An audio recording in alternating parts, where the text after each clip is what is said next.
करुणा की मूर्ति मानी जाती है। आज आपके 9 महीने का कष्ट किसी एक परिवार को जिंदगी दे सकता है।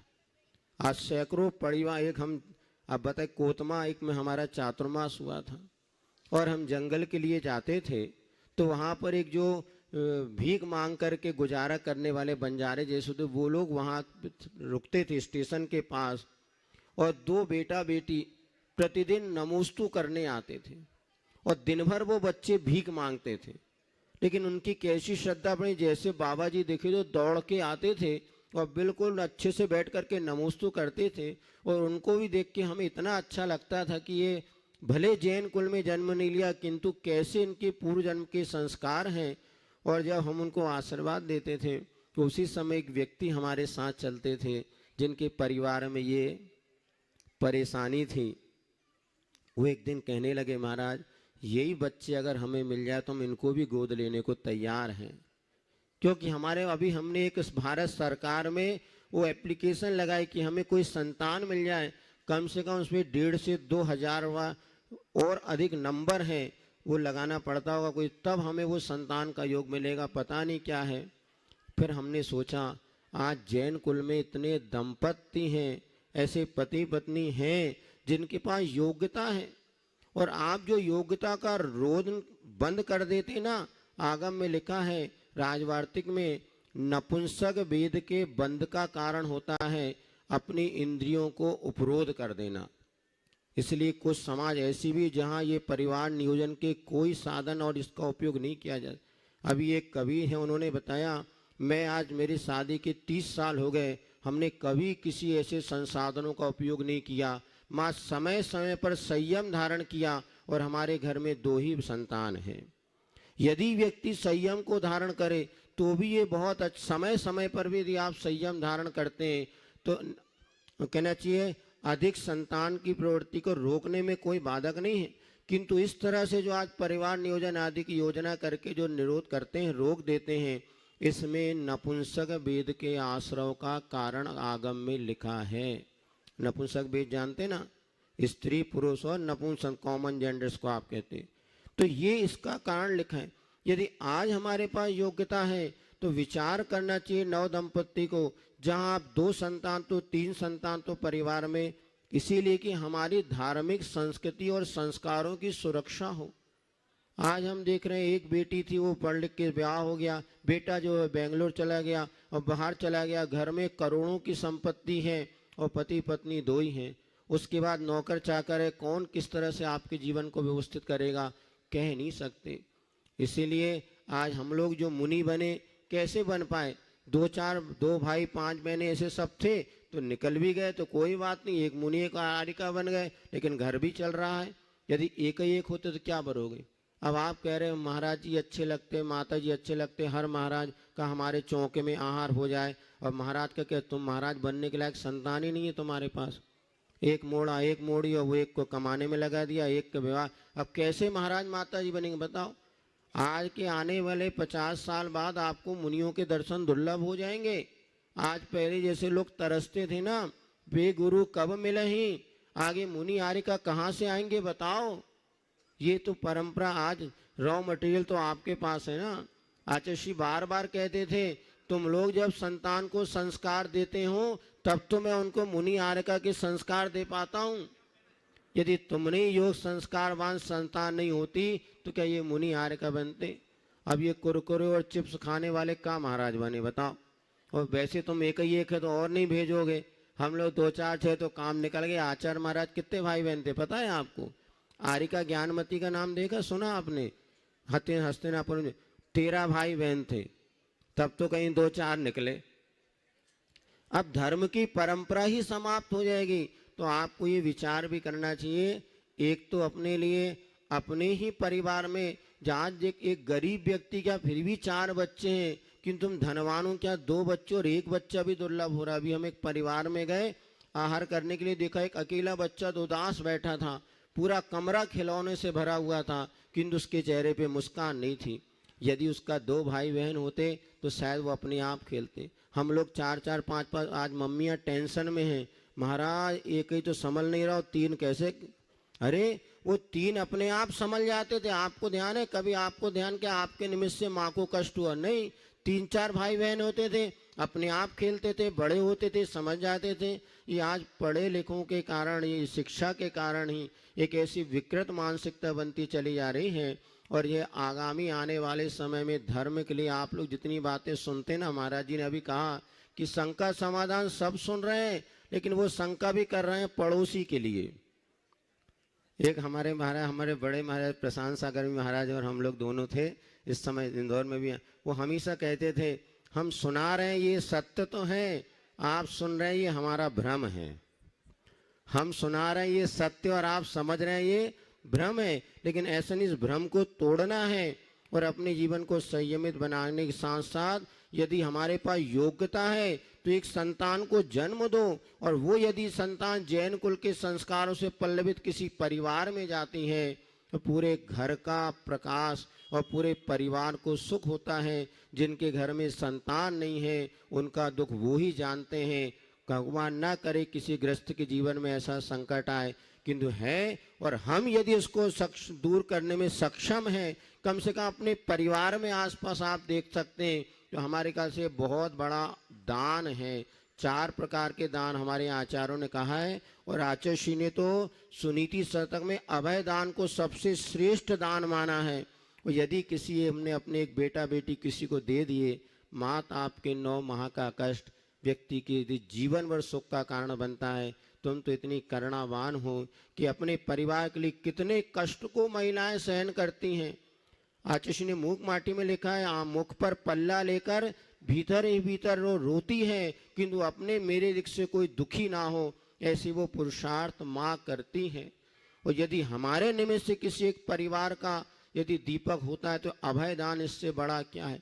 वो परिवार अपने भविष्य को लेके भयभीत है कि मेरा भविष्य क्या होगा, ये करोड़ों की संपत्ति क्या होगा, कौन इस प्रवाह को आगे बढ़ाएगा। यदि आपके माध्यम से उसका भय दूर होता है और वो व्यक्ति यदि अपने जीवन को धर्म से जोड़ सकता है, ये अभय दान बहुत श्रेष्ठ है। आचार्य महाराज ने चारों दान में अभय दान को श्रेष्ठ कहा, क्योंकि जो भयभीत व्यक्ति है उसको हम निर्भय बना देते हैं। आप चिंता नहीं करो, हमारे पास वो योग्यता है और हम आपको एक बेटा बेटी दे देते हैं।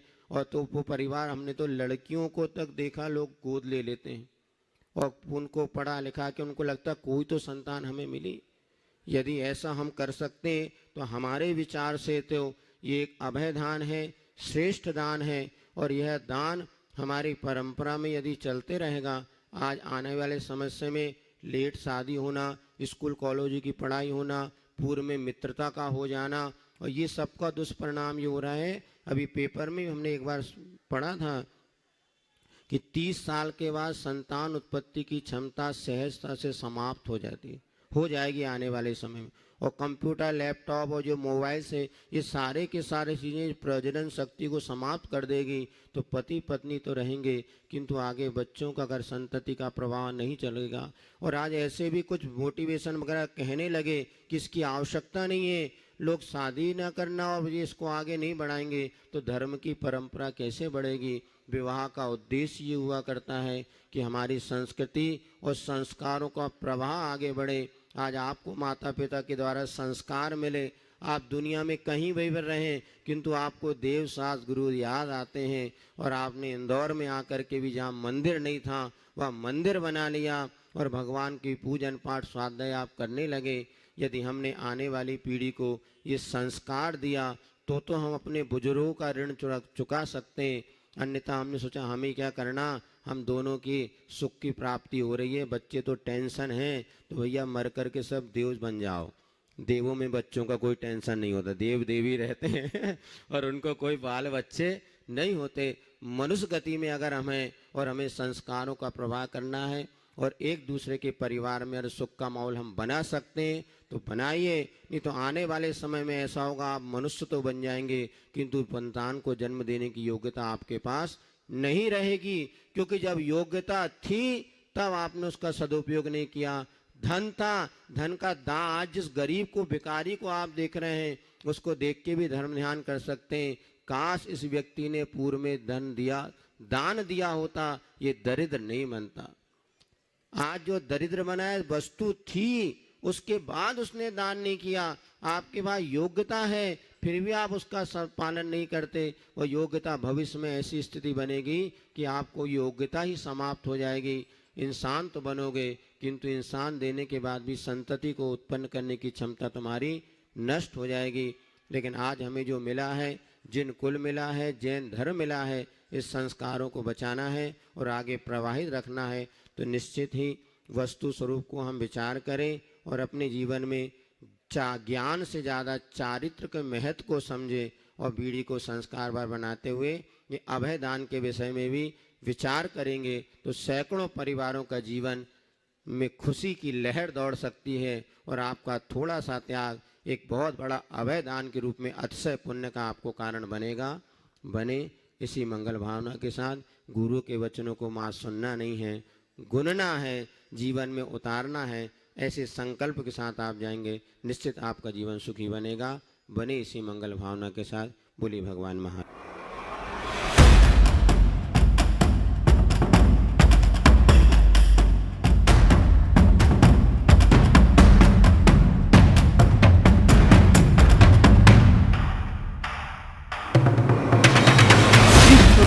भेद विज्ञान के माध्यम से कम उम्र में भी बहुत बड़े काम किए जा सकते हैं और बड़े उम्र में भी वह काम हो, ये नियम नहीं। इन सब बातों को देख करके आप लोगों को अपने कुवट के अनुसार, अपने भेद विज्ञान के अनुसार अपने इरादा को बनाते हुए अच्छे व्यक्तियों की संगति भी रखना चाहिए।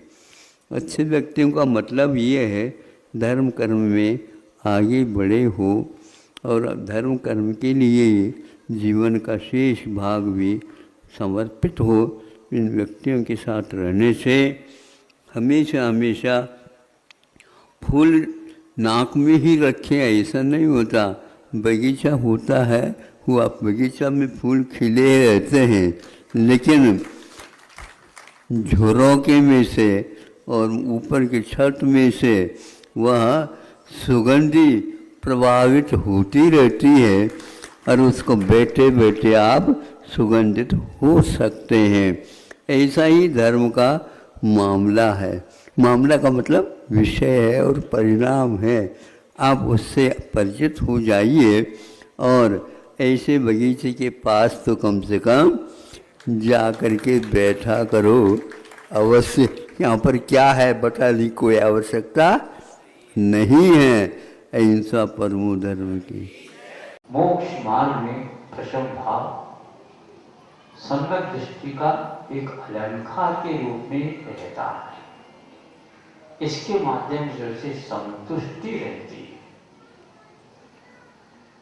संतुष्टि का अर्थ यह है कि और कुछ मुझे नहीं चाहिए। जैसे कल कहा था, एक वह व्यक्ति है जिसके पास कुछ भी नहीं है, लोगों की निगाह में वह दरिद्र है, लेकिन आगे एक और पंक्ति है, मेरे पास तिलतुस मात्र भी नहीं है और चाह भी नहीं है। ये चाह भी नहीं है, ये महत्वपूर्ण है। चक्रवर्ती को भी संतुष्टि नहीं होती है, इसलिए पानी के उपरांत भी और कुछ मिल जाए, इसलिए प्रशम भाव वहां पर नहीं। वैर मत बांधो। यदि बांधना ही है अपने किए हुए अज्ञान और कर्मों के ऊपर बांधो कि मैं छोड़ूंगा नहीं, तुम बंध गए हो, मैं तुमको छोड़ूंगा नहीं, पर पालती मार करके बैठ जाओ, संभव है उस कर्म को भी पसीना आने लग जाए। लेकिन आप पसीना से पहले लथपथ हो जाओ तब की बात है ये। तीनों ऋतुओं में विषमता में भी वह इस प्रकार सोचता है तो संभव है। वैर मत बांधो यदि बांधना ही है अपने किए हुए अज्ञान और कर्मों के ऊपर बांधो कि मैं छोड़ूंगा नहीं, तुम बंध गए हो, मैं तुमको छोड़ूंगा नहीं, पर पालती मार करके बैठ जाओ, संभव है उस कर्म को भी पसीना आने लग जाए। लेकिन आप पसीना से पहले लथपथ हो जाओ तब की बात है ये। तीनों ऋतुओं में विषमता में भी वह इस प्रकार सोचता है तो संभव है।